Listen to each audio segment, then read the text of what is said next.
Hi, Chelsea. Can you hear me? Chelsea?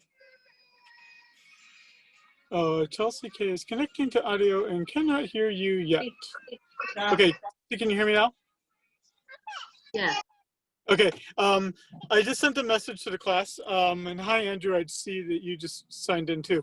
I am driving home right now, so I told the class we're gonna start at 5:30. I was just logging in now just in case anyone didn't get my message. So you can either stay logged in if you want, or same to you, Andrew. You can stay logged in if you want, or you can just, I'm gonna restart the meeting again at 5:30. Okay. Sounds good. Andrew? Okay, I guess Andrew heard me too. Okay, sounds Right, good. bye. Sorry about that, Chelsea. That's okay. Bye. Bye.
Hi, all. Thank you for accommodating me. Sorry, I was running late there. Well, I wasn't running late. I was just being a responsible parent and getting my kids their flu shots. So you have helped rid the world of viruses to some extent. And the only time the pediatrician could meet my children was at 4:30, and I correctly anticipated that it would take me until 5:30 to be home. Okay, so we'll wait a few minutes here just to make sure we have everybody.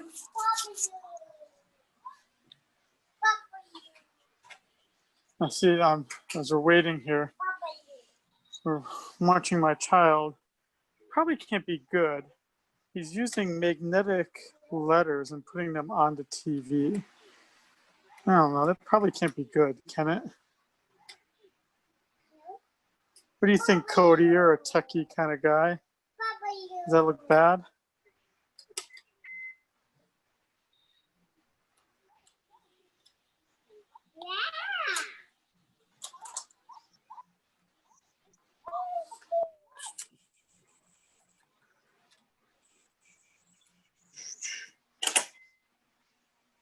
Yeah, I see that.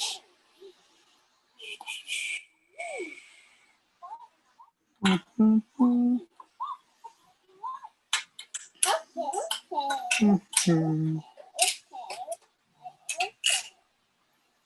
I'll change myself to the stars. Or none. So see, as I look at that, Cody, that can't be good, right? Putting like letters on the, well, not you, Pierce. No one cares about you. What letter is that? What letter is that? H. That was H.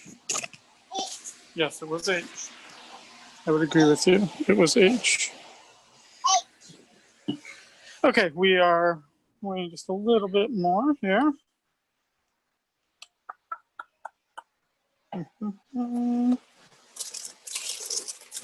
Anyone have any fun stories to tell us while we're waiting here? Jerry, I have this sense that you live a pretty interesting, cool life, or at least that you live a life cooler than mine. I don't know why, Jared, but you just give off this vibe of being a cool person. I don't know about all that. Okay, well, see, and that's exactly what a cool person would say. Here you go, Pierce. Cody, I already know you've got a cool, chill life where the most stress in your life is nothing. That's correct. I don't know. Maybe I'm just thinking jealously. I'm just being jealous about all y'all's. Don't get me wrong. I love my life. It's just it's amped up on another level, you know?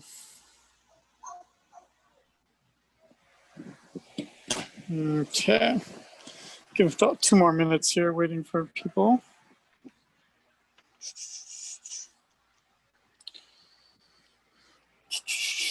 What about you, Paige? What's been going on in your life? Anything fun? Life's been pretty chill.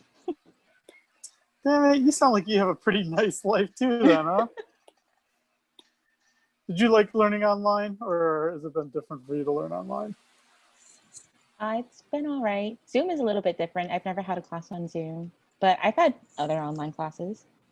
So how are your other online classes working then? You just you sit and watch a video that's pre-recorded? Some classes are like that, and then some just have like weekly discussions that you just do every week. Huh. Well, okay, so this is a great test sample here. So we already are making our spring classes. Now I put mine up as in person, but there's probably no way in fuck that they're gonna go in person, right? We're probably gonna get stuck going back to being virtual again. So what way should I do it? Should I pre-record? I just hate discussion boards. I mean, Paige, you can correct me if I'm wrong, but discussion boards suck because everyone does it right at the deadline and then no one replies, I'm coming, Pierce. I am coming. Yeah, what happened? Yeah, I can help you. Of course I can help you. There you go. That's not such a big drama, right? Yeah, that wasn't drama. That was really easy. I know, it's so hard to be two. Right, what's your sense? Okay, I mean, discussion boards I think suck because the industrious do theirs right away and like are just waiting for it to reply to someone else's. And then like Cody gets in like 2 minutes before it's due. And then how are you supposed to reply to his? Because he just did it right before it was due. And like everyone just says like, good idea, good thought. Never thought of it that way, right? Am I wrong in the way I'm characterizing this? You're not wrong. I am definitely a Cody. I definitely do my things last minute so nobody can read my stuff.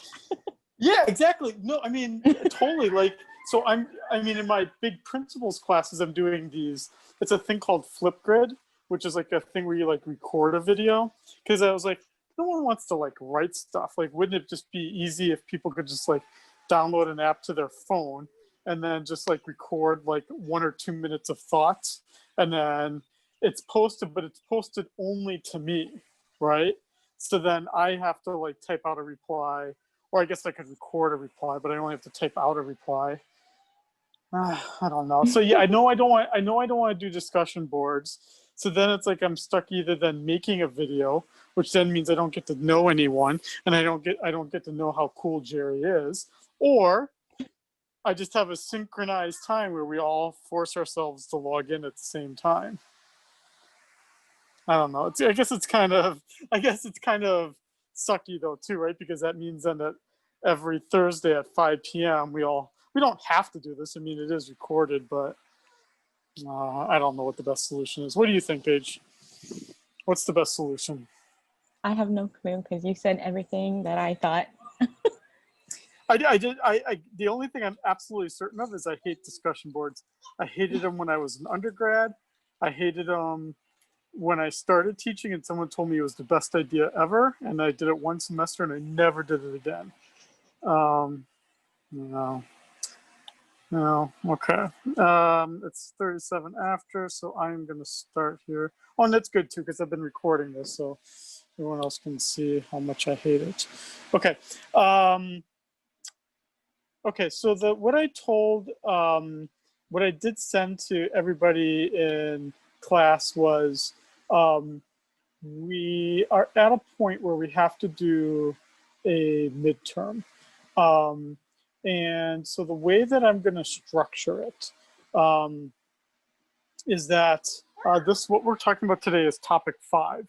So that would mean we have 5 topics, of which 2 of them are like really easy. Like one is like an introduction, and the second one is kind of like a review. And then there's been like 3 legit, there's been 4 legit chapters. One was review, and then we did production, we did inflation, we did unemployment, and then today we're going to do the international economy. So that's going to wrap up right? So there's 10 total topics. We're wrapping up the 5th topic today. And so here was my idea. And so this would be your perfect time to speak up, because it's just me. I mean, think about this. When I come up with something, it's me, a human being, sitting in my office thinking, oh, that sounds like a great idea. But this is your time to say, Scheiding, what were you up to? Like, that's the worst idea ever. So my idea was, if you look in La Lima right now, assignments 1 through 5 are due next week, and they're due right before class is supposed to start.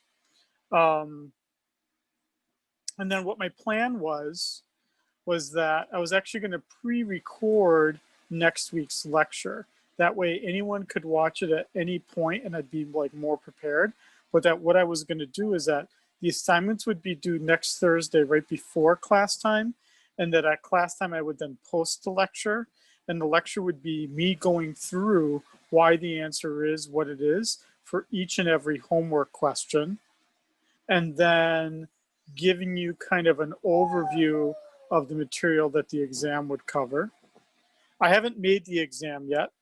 So the question then for all of you, if so far what you're hearing sounds okay, would be, do you want a multiple choice, a largely multiple choice exam, or do you want kind of like short answer question exam? Multiple choice. Okay, we got one voice. Okay, Multiple that's two choice sounds good. Okay, Multiple wow. choice is great. Okay, gotcha. Okay, so then here's what I would do for that kind of thing. What I would do is, obviously I know that you have the homework assignments. You can have, when you're taking the exam in La Lima, you can have another window open with the homework assignments. The homework assignments will still be available to you, but I will not be using the exact same homework questions. So either I'll use something similar to the homework question, right? But instead of like increase, I'll say decrease, that kind of thing. Or it will be an entirely new, but not dissimilar multiple choice question, meaning I might have asked you a question about like the discouraged worker and unemployment. Well, maybe I won't ask you one about discouraged workers, but I'll ask you something about underemployment or some other way that the unemployment statistic is incorrect. With the idea being, if you did the homework assignments meaningfully, meaning by that I mean, if you just didn't Quizlet, every question, or Google every question, but you actually, or even if you did, at least that you watched the video where I explain each of the questions and why the answer is what it is, that you should do relatively well on the exam. And that there's my promise that if one of you did do all the homework assignments, and let's say you really fucked up the exam, then I would figure out something different for you, right? Whether it be, you'll have to jump through an extra hoop, but maybe I'd make you write like a mini paper or something. And if you did that, I'll just give you the class average. That'd be kind of my solution. Let's say if, Bernie takes it, she does all the homework, she's really good about that kind of stuff, but, just totally flakes on the online exam, then I'm sure she'd be more than willing to just write a short little mini paper just to get the class average. Does that sound like I've created enough safety mechanisms, but yet given people enough incentive to do well? Yeah, that sounds really awesome. Okay, Yeah, I'm I gonna take agree. that. I'm gonna go with it. I'm gonna take Chelsea's emphatic yes! Exclamation point, and I'm gonna take that as good to go. Okay, that's what I came up with. I have not made the exam yet, but I'm going to make it in the coming days. And then I'll remind everyone that next week there will not be a live lecture. It'll be a pre-recorded lecture, but that all your homework assignments for 1 through 5 are going to be due on at 5 p.m. next week, Thursday. And that the exam will be open to take on a 2-day time period, the 21st and the 22nd. If I remember correctly, that's the Wednesday and Thursday. So it'll be a 2-day time period, and you'll have basically 48 hours to do the exam. I don't know how many questions it'll be. Based on how many questions it'll be, that's how much time you'll have. It'll be one attempt, but again, I'm going to give you more than enough time that you'll be able to meaningfully think about each question. The idea will be you don't have to study for the exam in the sense that you have to memorize things.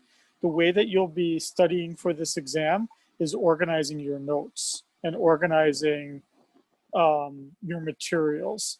You won't have enough time to like originally look up each and every question, but if you organize your notes well, you'll have enough time to refer to your notes to look up each question, if that makes sense. Does that make sense for everyone? Kind of, sort of. Yes. Makes sense. Okay. And if you're not a page and you take your exam right away on Wednesday and you see that I've like really fucked it up and like it takes way too long to do the exam. That's the point where you email me and you say, Shining, what were you thinking of? This exam takes way too long to do. I am totally, I'm making the exam fresher. So like, I can totally make that error, especially when we're just doing this online.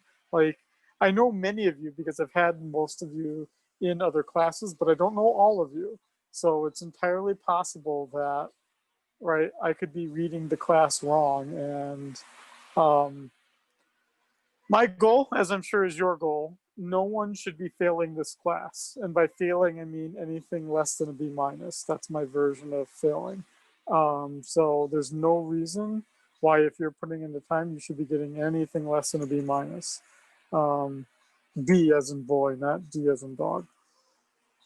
Okay. I'm going to presume we're good to go here. I'm going to see if anyone's waiting. Oh, yeah, Andrew's waiting. Sorry about that, Andrew. Just added you there. So Professor, I got a quick else? question about Sure. the homework. Is topic 6 supposed to be due with the second batch of assignments we have to do? Exactly. Okay, because it's still showing up as it's due I know. tonight. Yeah. Oh, okay. Yep. No. Got it. So I just didn't. I focused on just what was immediately due, and then knowing that we were going to have class and a deal with 20. Okay. Yep. So 6. Got it. So 6 through 10 are not going to be due until after Thanksgiving. Thank you. Yep. Other questions? Okay.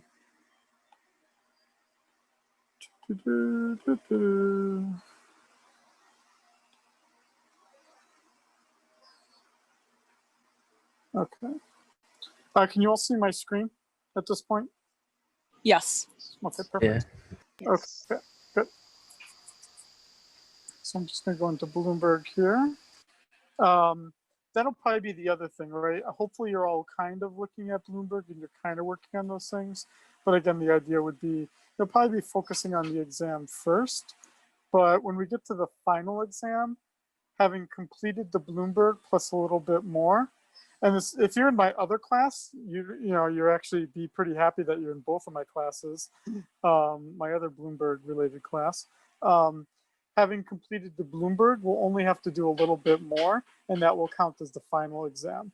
Because generally speaking, most professors give their final exam at around the same time.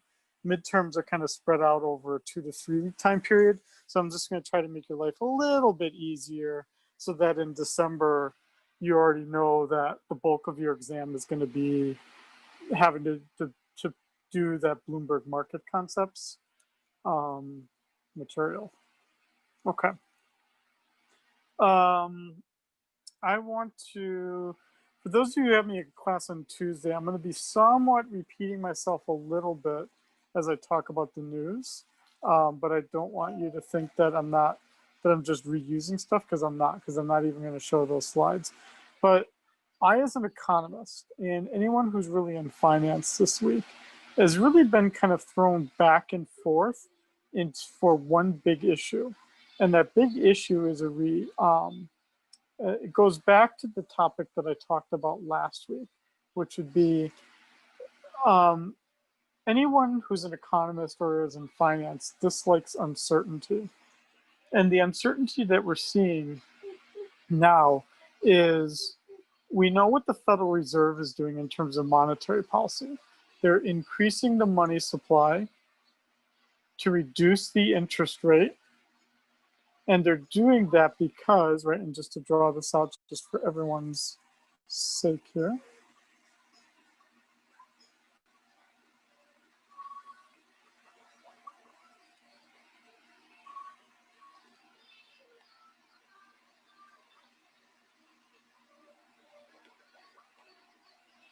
That if I looked at something like this and I said the quantity of money is on my x-axis, and that the price of money is on my y-axis, where the price of money is my interest rate, then the money supply, which is supplied by the central bank, that the money supply is vertical, right?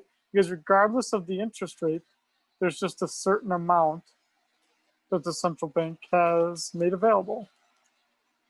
But for you and I, as people who want to borrow money, we are sensitive to the interest rate, right? When the interest rates are really high, we really don't want to borrow that much money. And we don't spend much money because we're saving it because the interest rates are so high. And when the interest rate is really low, people then borrow a lot of money and they also spend a lot of money. And they spend money because there's not a lot of incentive to save it because the interest rate's so low. But what the central bank did after, February and March was they said, we are going to massively increase the money supply. They did. They dramatically increased the money supply. And the effect that that had is it lowered the interest rate. So this is what the money market looks like. And this is what was done in terms of monetary policy. This would be what we would call expansionary monetary policy, with the idea being, Pierce, don't do that. Throw it away. Hey, y'all.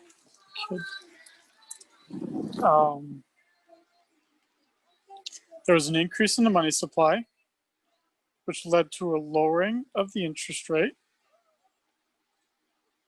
which led to an increase in consumption and an increase in investment, which leads to an increase in GDP.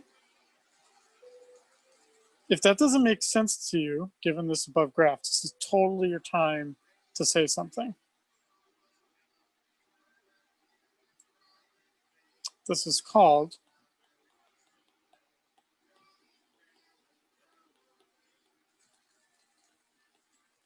the monetary transmission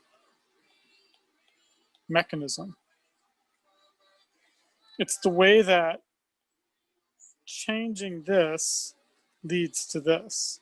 It does it in an indirect way through the interest rate.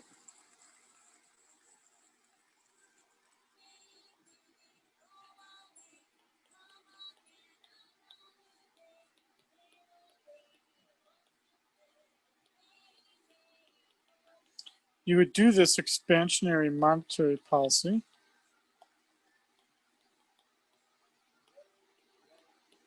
during a recession.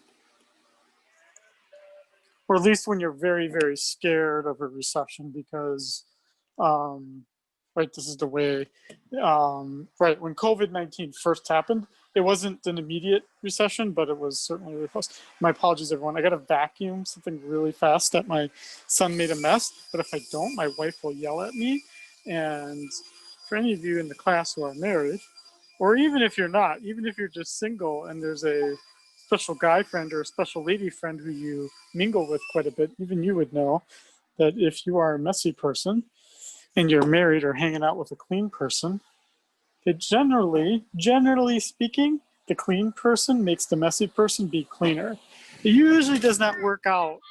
Yeah, I vacuumed. It usually does not work out where the messy person successfully makes the cleaner person messier. At least in all of my experience, I've never, even before I was married, dated a person that was cleaner than me and I made them messier. It's never worked out. Is anyone, this would be a perfect roll call here. Has anyone ever had it work out that way? I'm a messy person.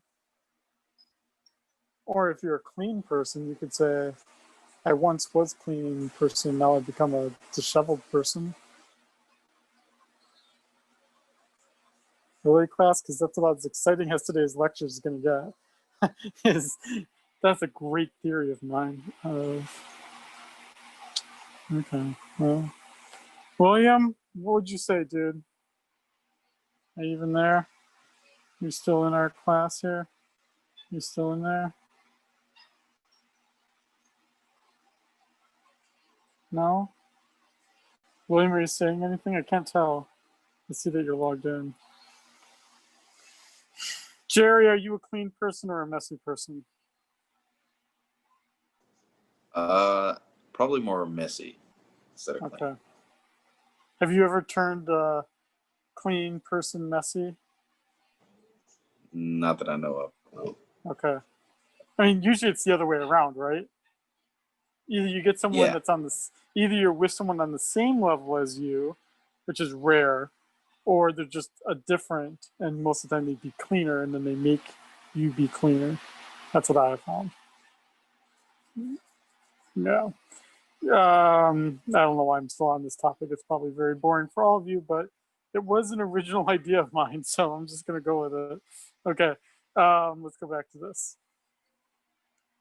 Now, right now,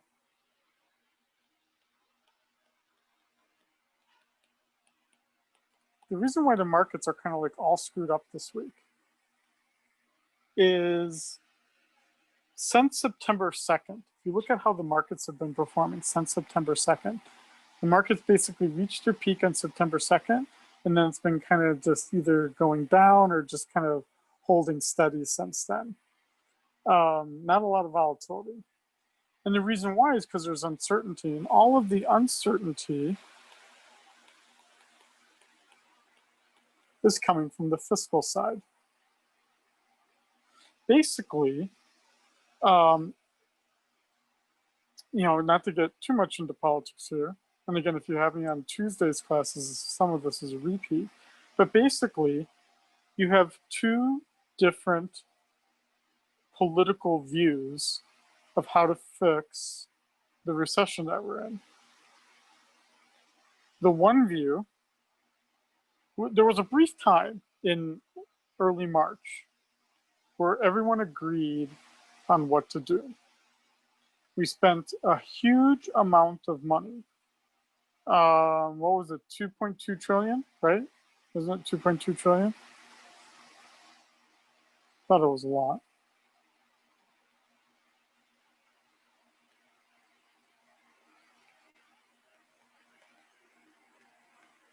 That in early March, we had dramatic expansionary fiscal policy.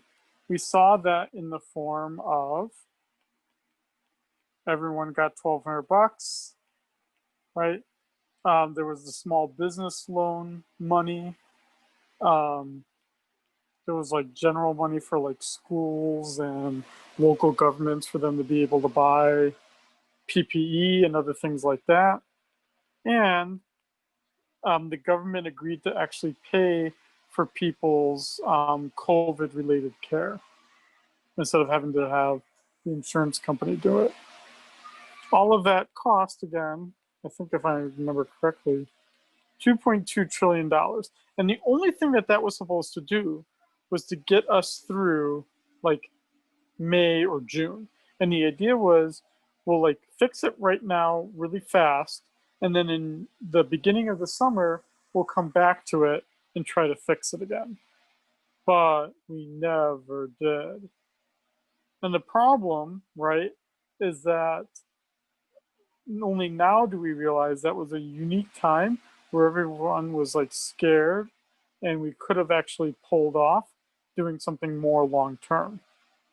Even though this is the most that we've ever spent on a disaster, right, which is what COVID or an unexpected pandemic, right, that's how we could define it to be.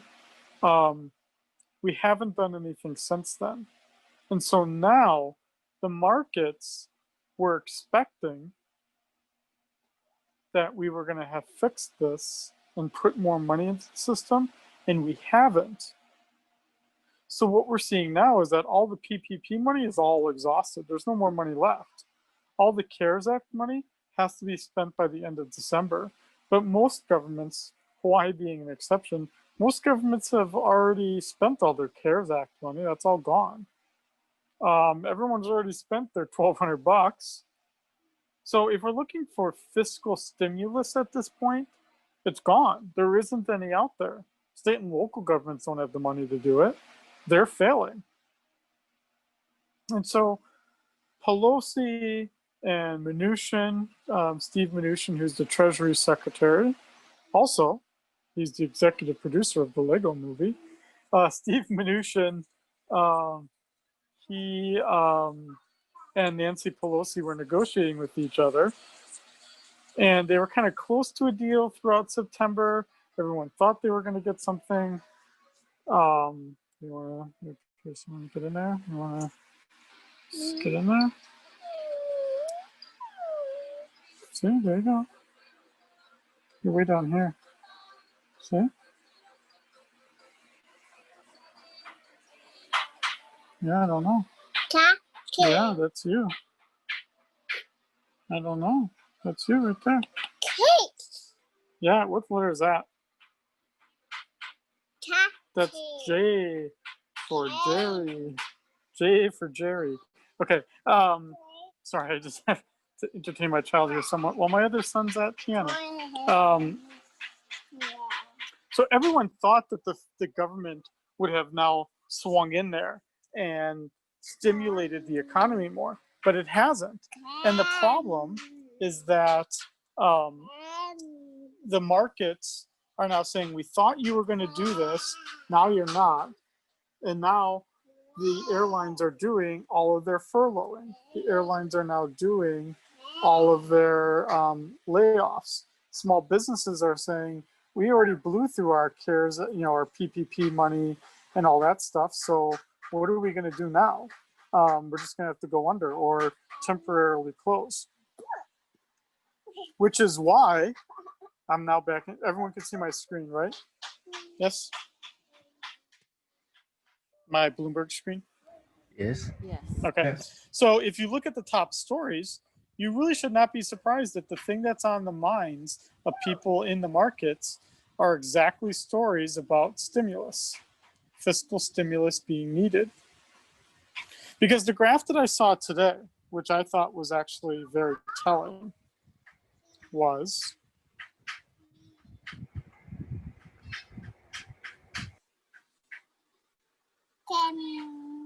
Pierce.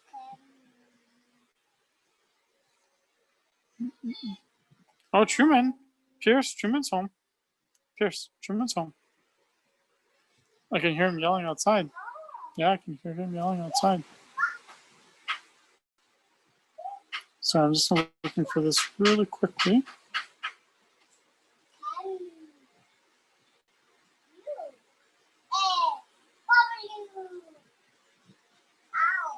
Look at that. During a Zoom frog dissection, students posted vomit emojis. That's kind of cool, huh? Okay.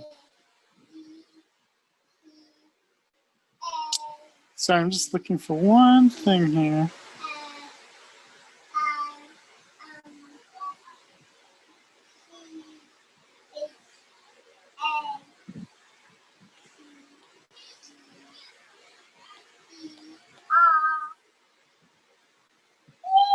There's a really cool chart, and I'm just trying to see if I can see it really quick here. If not, I'll just guess. Which isn't necessarily a good thing.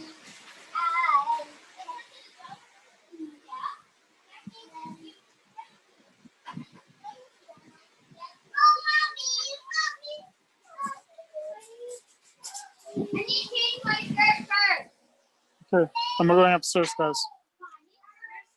Fong, you okay? Fong, you okay? Okay. I can't find it here, but the story basically said, what, Truman? I did bring it home, but I did not set it up yet. That with the fiscal stimulus, the markets, let's say 6 months ago, were expecting that in the third quarter, which is what we're just finished just now, that in the third quarter and the fourth quarter, that the GDP was going to start increasing by 4 or 5%. And instead, it's increasing by much lower amount. And the reason why it's increasing by a much lower amount is because everyone expected the stimulus to be there and it's not. So what that means here for us as we kind of think about this is that the markets, if there was a stimulus did happen, then the markets really would take off. But as we see it,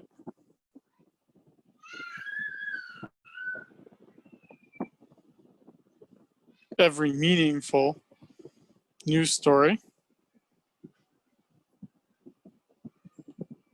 Let's look at this one here. The one talk that was this week was Nancy Pelosi. Look at that. She looks like a crafting kind of person. Is that like oranges? Is that what that is? Yeah, it's oranges. Donald Lewis, is that like a fancy, like, is that a name brand mask? I don't know. California, don't they make a lot of? Oh wait, no, that's Florida, right? That makes a lot of oranges. Yeah, but I was gonna say, but they are pretty like fashion forward, right? So, I mean, I'm sure it's cool. I mean, my mask is like a 2 for $5 mask from Target. You know, the red one, the classic red one. I have a UH one, but I never use it. But even as I read this story here on Bloomberg, yeah, it was 2.2.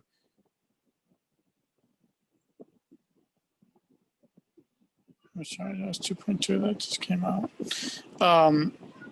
Yeah, I mean, the problem is that Trump, right, if you start to think about this from a political perspective, Trump wants a win, right? He wants to be seen like he's doing something to help everyone because that's going to help him get reelected.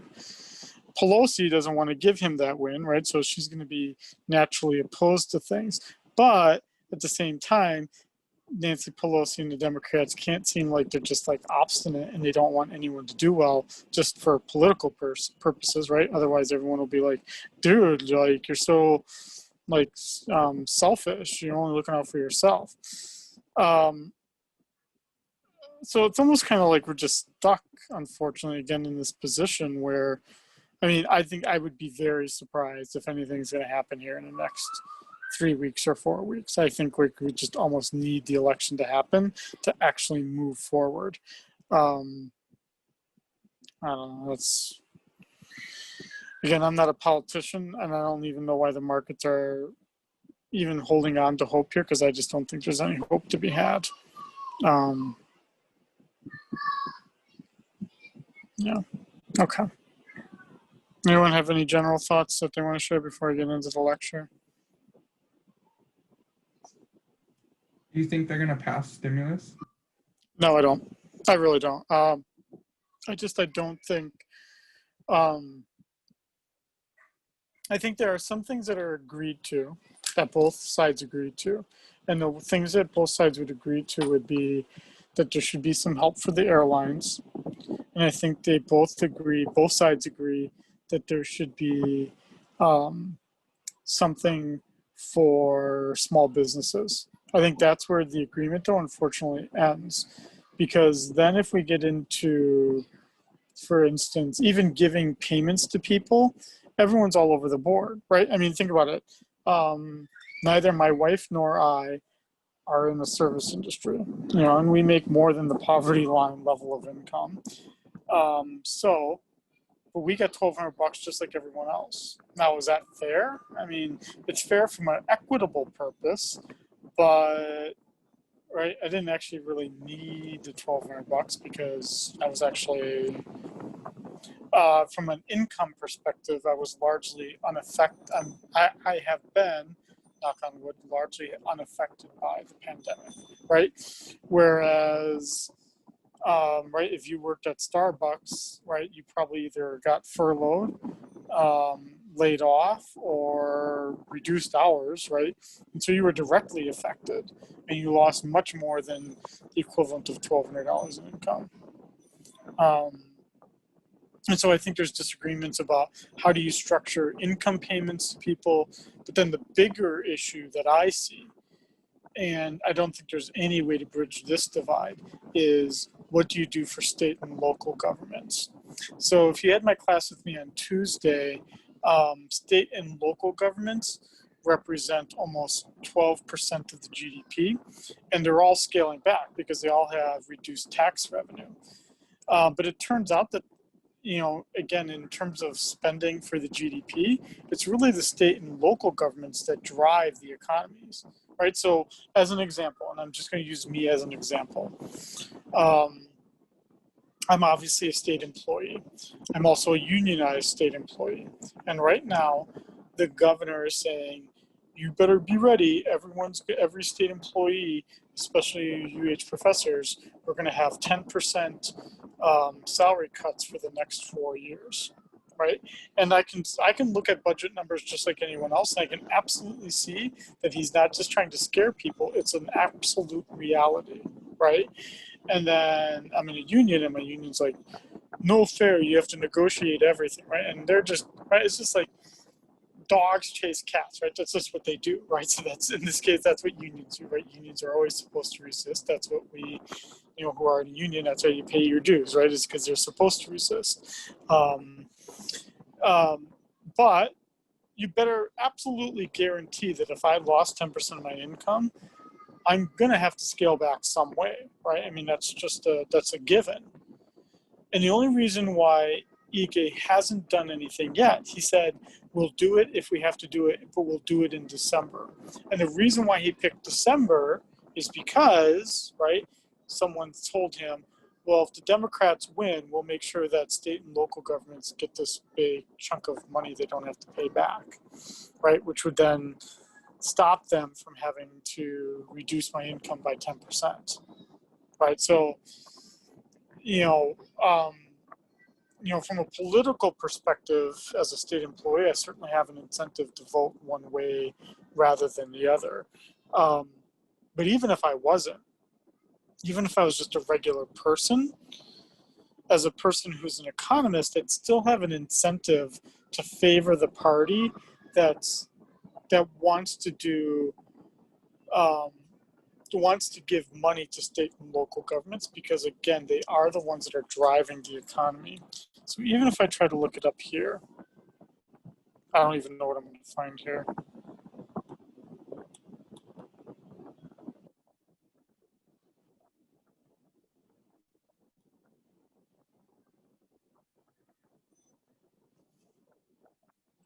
Let's just look at this.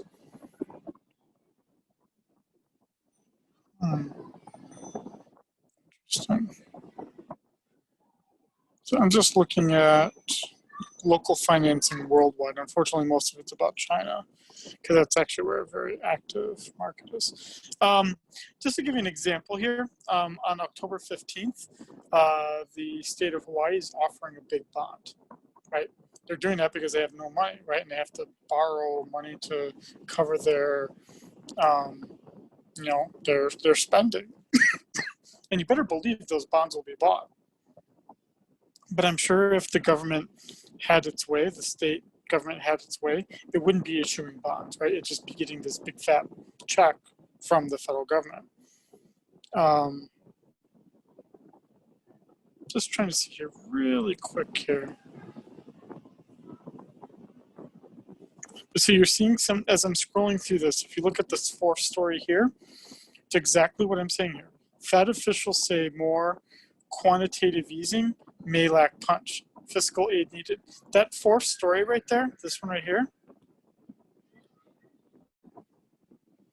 is basically saying to the federal government, don't expect us to do all the work. You, the federal government, need to do some of the work yourselves. We can't do it all. And the reason why, right? I told all of you, right? I got a mortgage for a house. I did it because the interest rates are so low. How much lower can you make the interest rates? How much cheaper can you make money? At some point, people are not going to do more things the cheaper you make money. Sorry, I'm just looking very briefly here, just to see if I can find something.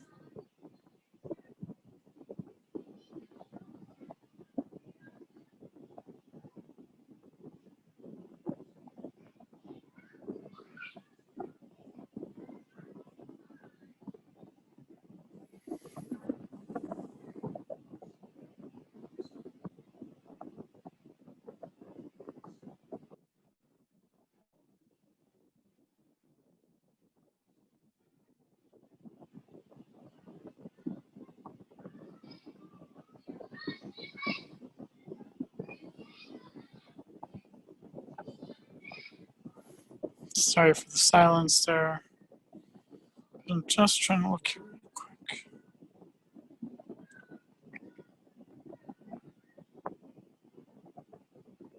Dude, there's just too much junk going on. Okay.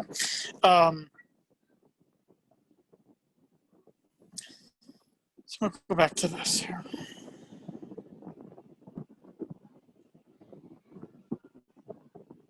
When I wrote this out, does this, what I wrote out here, does this make sense to everybody? Is there something that is unclear about what I wrote out here? So basically, what the Federal Reserve was saying in that one article we just looked at is, we've basically done all we can to grow the economy by reducing the interest rate. You would have to increase the money supply dramatically. You'd have to do this dramatically changing to get this to change even just a little bit. Basically, monetary policy has done all it can. We absolutely need fiscal policy now. And unfortunately, with an election in general,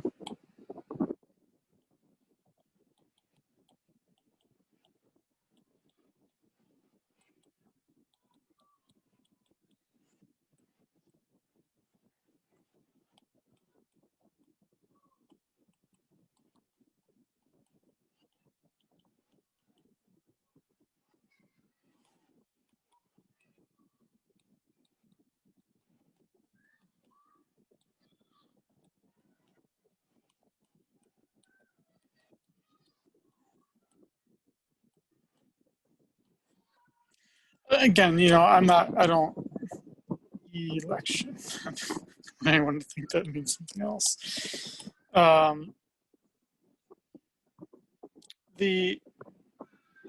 don't follow up on politics that closely. Although I did find it incredibly hilarious that there was a fly during the vice presidential debates. Cody, you're a pretty political person, aren't you? Did you watch The Fly?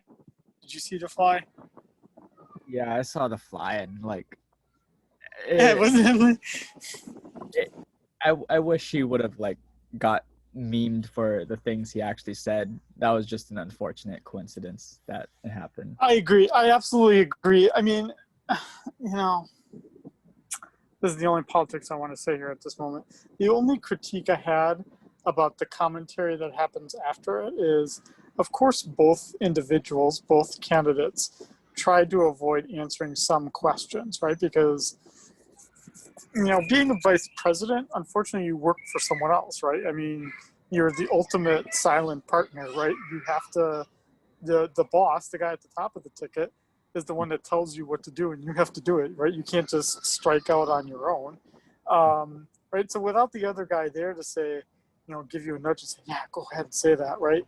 Kind of like can't go out on too many limbs, right? Is my sense, right? So of course, when you ask Kamala, right, Senator Harris, and you ask her, like, are you going to pack the court? Like she's like, like trying to say something so it doesn't sound like she does, but she can't commit to anything because, she's not Biden. And the other side, right? Trump can't,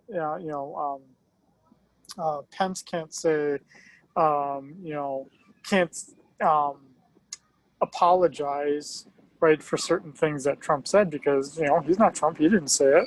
But at the same time, if you compare the two, one seemed to be doing that more often than the other, right? I mean, so Cody, I agree with you, right? We talk about the bug more than the fact that, yeah, both of them dodged questions, but one of them dodged much more than the other, in my opinion. Yeah. That was my sense of things. Yeah.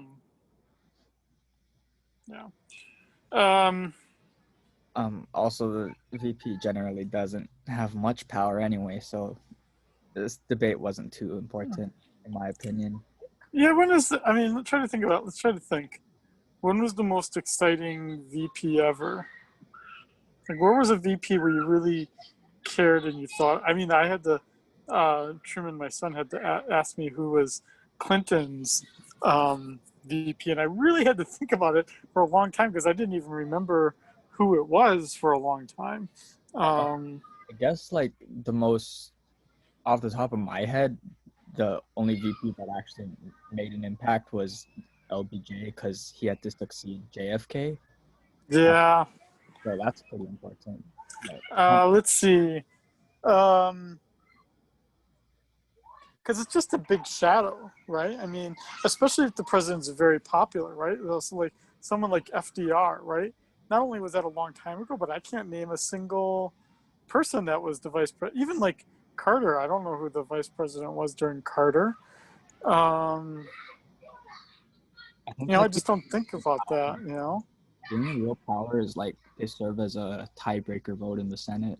But that Yeah, never. and you get to go on fancy trips, right? I mean, But in the right? case of impeachment, he can't be the tiebreaker, so it's the Supreme Court dude. Yeah. And right, you've always got in your name becomes known, but even then, right, the Al Gore phenomenon doesn't mean anything. It doesn't mean you automatically become president, as right, Joe Biden might find out or might not find out. Yeah, I guess we'll find out here in a month. And I don't know about all y'all, but are all of you getting a lot of texts about the election? Like, can I count on your support kind of text, or is it just me? Got a few Not of getting them. any. Is it what? you. It is? Oh, Just really? you. Oh, man. Okay. Well, I once lived in Pennsylvania, so most of mine are related to Pennsylvania, I've noticed. Okay. And then I used to live in Wisconsin. So unfortunately, I used to live in two states where I have to block my phone number. Okay. Okay, I'm going to save this. That way. How do I save this? I don't know how to save it. I think it saves automatically. I better hope so. Okay, so let's go to this. Okay, we're not going to be able to cover, there's a 621 here.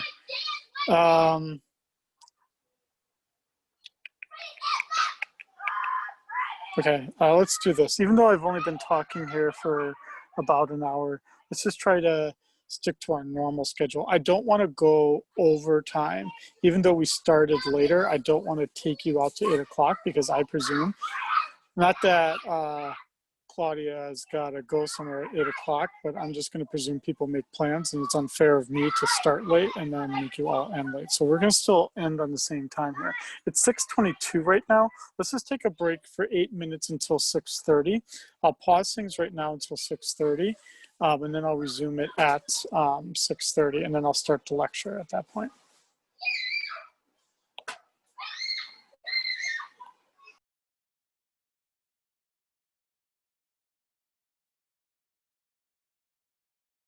Thanks for waiting for me. Let's see what gang here. Let's see how many people survived. People survived. That's good. Good. Oh, and Steven, you came on too. Good. It's good to see you. Oh, virtually see you. Okay. Okay, so let's go into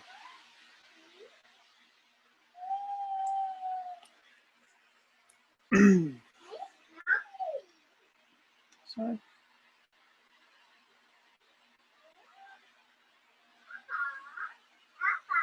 Can someone confirm everyone can hear me? Yes? Yes. Okay, perfect. Excellent. And you can, you should now just see my iPad screen, correct? Yes. Yep. Perfect. Excellent. Okay. Okay, so let's just work through as many slides as we can. I'm not going to rush things. I'll talk for at least about 30 minutes about this. I'll make sure when it comes to exam time at least that no exam question, if we're talking about topic 5 here, that no exam question would cover things that we did not talk about in class. Now some of the homework questions might, but I'm sure, right, two of you have already completed the homework assignment and you didn't even hear what I had to say yet. So it's not like you have to have my lecture to be able to do the homework assignments. So I'll just leave the homework assignments as they are. But when I do the exam, when I make the exam, I will not cover stuff that I did not talk about. Okay. So what we're going to talk about here is we're going to talk about things as if we have a small open economy. And basically what that means, what we assume here is that it doesn't affect the global equilibrium. By that I mean, the United States certainly isn't a small open economy. And as a small open, because we're not a small open economy, what the United States decides to do, its purchases, for instance, obviously affects what the world price is. We're going to assume that doesn't exist here, that this is a small economy that doesn't really affect things and that they do engage in trade. And that's what I mean by an open economy. So what we want to look at as we work through this is how does that economy's policies affect the trade balance and how does it affect the exchange rate?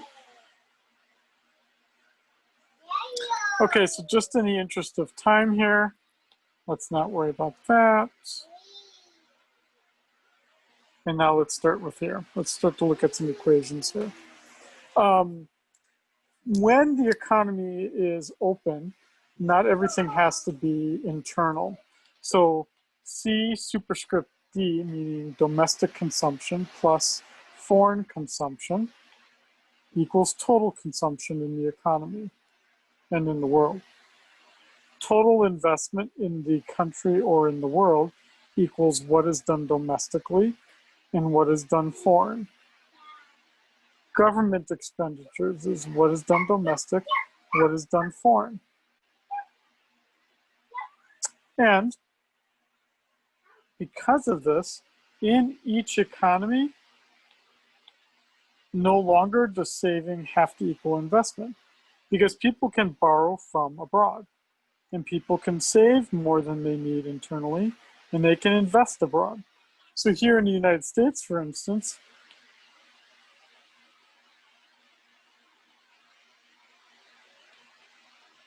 even though the US is not a small economy, it is an open economy.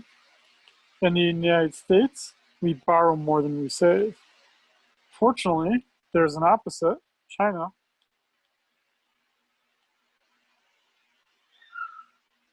Which saves more than it borrows. What this means is that we can then rearrange the GDP equation, the national income equation. So this is my consumption.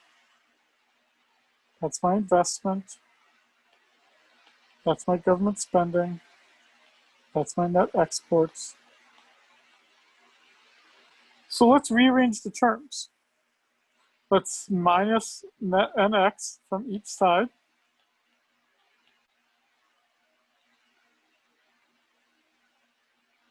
And let's minus Y from both sides. And then let's multiply by -1. The reason why I'm multiplying by -1 is to get, oh, let's do this here.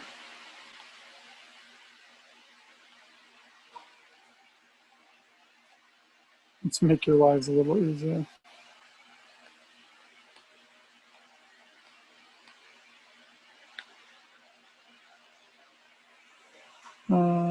I can't draw.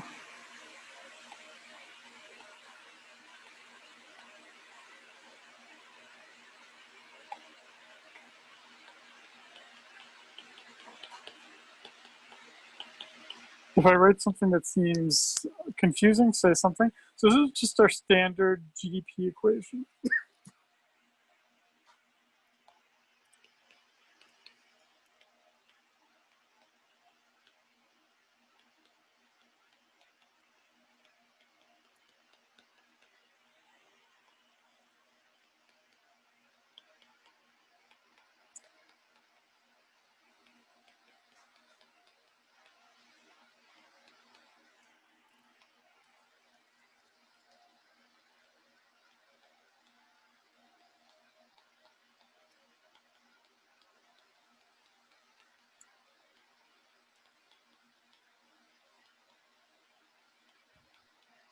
So I'm just kind of walking.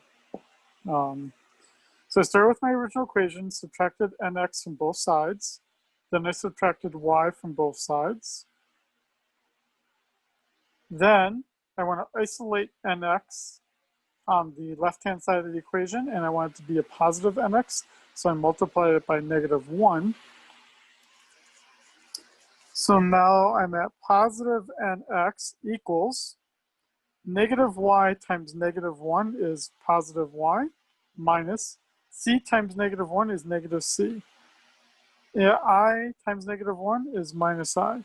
G times -1 is negative G. So now I know how to solve for net exports. Net exports is total income, which is Y, minus consumption, minus investment, minus government spending.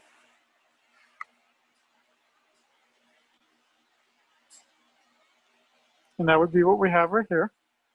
Is everyone okay at this point? I will save this again. I will make this available, but is everyone okay with what I've done so far? Does everyone follow the math?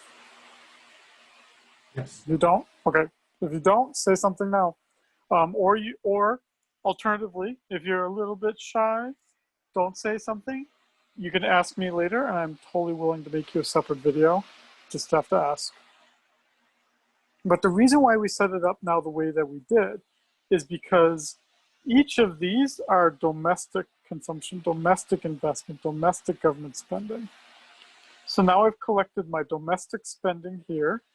My total output minus my domestic spending is what I do internationally, net exports.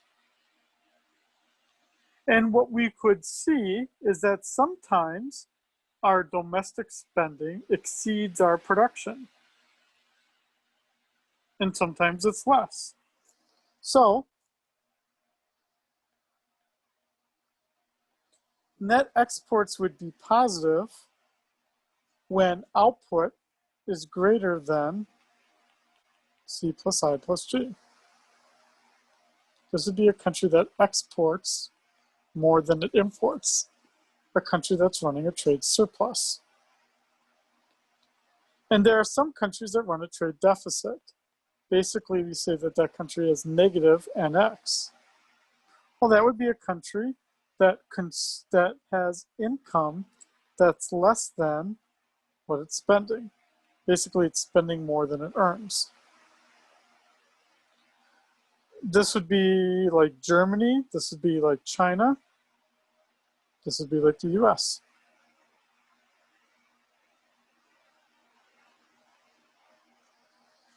And obviously we can see here that realistically, one of the changes that's happened over time is that we have grown as a country to having a pretty significant trade deficit, a trade deficit that's only grown since 2006. To finance a trade deficit, you need to have a capital flow in the opposite direction. Capital outflow would be measured as the difference. So no longer, if we have a closed economy, savings has to equal investment. In an open economy, they could equal, but they don't necessarily have to. In fact, it might be useful to calculate what's called the net capital outflow, which would just be savings minus investments. When a country saves more than it borrows, then it's lending money to the rest of the world. When a country is saving less than it borrows, then it's a net borrower. This would be the US. I don't want to always pick on China. This would also be Germany. Net lenders tend to have a trade surplus. Well, they not tend to, they do. And that net borrowers run a trade deficit. That's the relationship. And that's what you see on this slide here. And you can do the opposite regardless. that y minus c minus g is equal to I.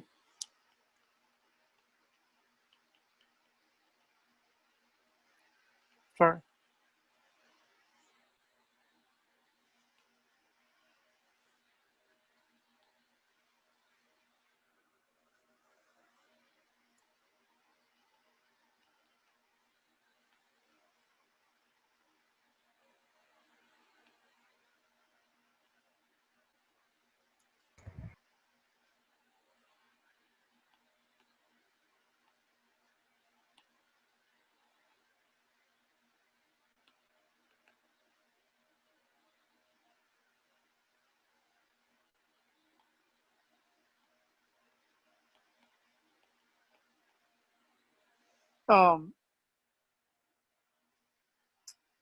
Y minus c minus g is also the equation for savings.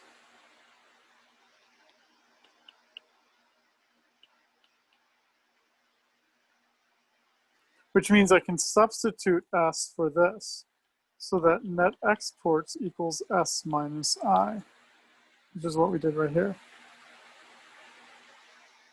If a country is a net borrower, it tends to run a trade deficit.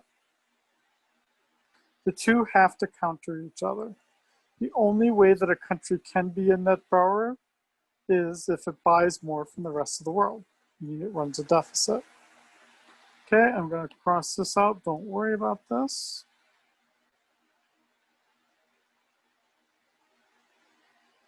This is just reiterating what you just saw. I'm kind of going through this a little bit fast, but again, I'm not going to get too lost in the details here. This is just a repeat of what we just saw.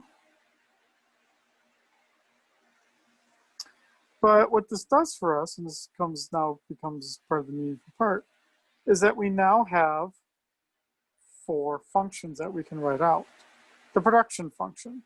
We know that from chapter 3, that production and income is a function of the capital stock and the labor stock, which is both fixed. This is from the first real chapter that we did in this course. That consumption is equal to a factor of the disposable income, meaning that consumption equals C times Y minus T, your disposable income. That investment is a function of the interest rate. And that government spending and taxation are both fixed in size. Keep in mind here, it was missing a subtraction sign. It got somehow lost. I just added it there. If you've printed out the notes and you're looking at them, make sure you add that minus sign.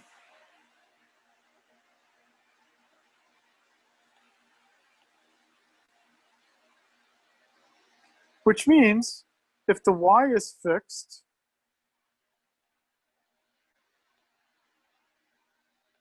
because it is,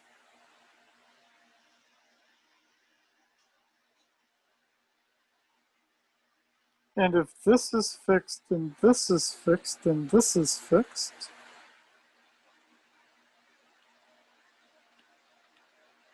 this is what you see right here, and government spending is fixed, then the net result is that savings is fixed with respect to the interest rate and the level of savings and investment. National savings does not depend on the interest rate. But now we can globalize this. The reason why the interest rate does not matter is because money can go anywhere in the world. There are capital flows, and there's perfect capital mobility. So if US savers don't have enough savings, you would have to raise interest rates to bring in more savings. But you don't have to in a global economy, because some other country will come in and give you their savings. So what then matters is not your domestic interest rate, but rather the world interest rate. And the domestic interest rate is going to equal the world rate. Now the investment function is still downward sloping, as we have right here. It still depends inversely on the interest rate.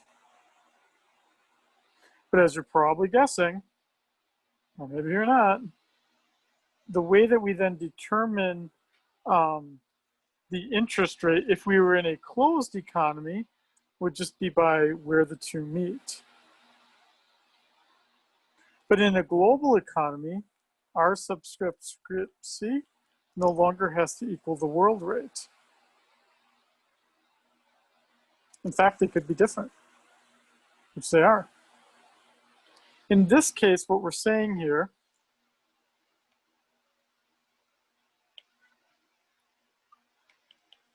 is that the world interest rate is higher than the domestic rate. And so because the world interest rate is higher than the domestic rate, then what ends up happening is that we're going to have positive net exports. Because basically, if the world interest rate is higher, your savings in that country is going to go global, right? You're going to save elsewhere. You're not going to save domestically because your domestic interest rate's lower. You're going to save internationally. And because you're saving in other countries, you as a country need to export more to the world. That size of the net exports is going to be the difference between the two. And so you can actually be in a small open economy. You wouldn't be at this equilibrium. Instead, you would be at that difference. Okay. It is 7:03. Here's what I'm going to do in the interest of time. These three experiments are useful to know. I'm going to add on a video, a short YouTube video to this lecture, and I'm going to talk about slides 20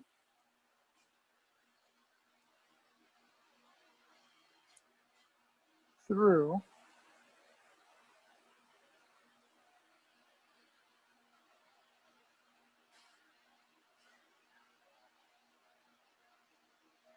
33. So 20 through 33, it's going to take me a while to do those 13 slides, but slides 20 through 33, I'm going to make an auxiliary video. It might take me about 15 to 20 minutes, but if it didn't, I'd feel really bad for like motivating you to get through it, and then we only get through like 2/3 of it. I want to make sure we do it all. I will keep my video to, let's say, 30 minutes or 25 minutes, which would be about the time we'd have left of class. I just want to make sure I kind of prepare a little bit of a script so I don't go over that 25 minutes. So I'm going to do something a little bit different here, but I want to be respectful of your time, yet still recover the material on time. I'm going to end today's lecture with this, but I'm going to make an auxiliary video that's no longer than 25 minutes that covers slides 20 through 33. I'm not going to extend beyond slide 33. Does that sound fair to everyone in terms of your time and what I'm expecting of you? Totally fine to say, no way, Shagan. Yeah, that sounds good. Good, good, good. Okay. Again, my reason for doing that is it might take me longer than 25 minutes to do it if I don't prepare a script. I want to make sure I get through slide 33 though. So that's what I'm going to do here. I will make sure it's done no later than tomorrow. And then the really big thing would be is that you work on the assignments 1 through 5. And that by next week, I will have made the exam and I can talk to you purposefully about what will be on the exam. Okay. Just like before, I will log off last. But just as most of you would know, I'm pretty receptive in terms of email. So I don't want anyone to start freaking out about the exam. I'm going to give you a 48-hour window that the exam is going to be available. It's going to be available the 21st and the 22nd. But just know that I am always available. So even if on the 22nd, you're just like, I was planning to do it on the 22nd, my boss totally screwed me over and made me do this shift. I can't do the exam on time. That's when you send me an email, right? And that's when I work with you. Or even if you're just having jitters and you're saying, I just did the exam, I totally think I fucked it up. What can you do for me, Shining? Well, that's when you and I talk about it and we figure it out, okay? So this is not going to be an impossible exam for anyone. I'm not trying to make this an impossible exam for anyone. But I'm going to make this little lecture that's going to add on to this lecture I've just made here. What you all need to do is make sure that you've gone through assignments 1 through 5. You're then going to await me making the video that explains the homework assignment answers for 1 through 5. You're going to watch that. You're going to watch a little video I make about how to prepare for the exam. You're then going to take the exam on the 21st through 22nd at some point. And we're going to go from there. Okay. I'm going to log off last. So if you have any lingering questions, this would be your time to ask them.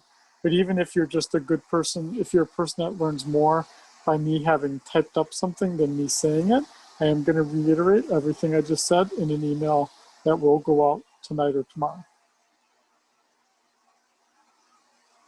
Okay. I will stop the recording here. If you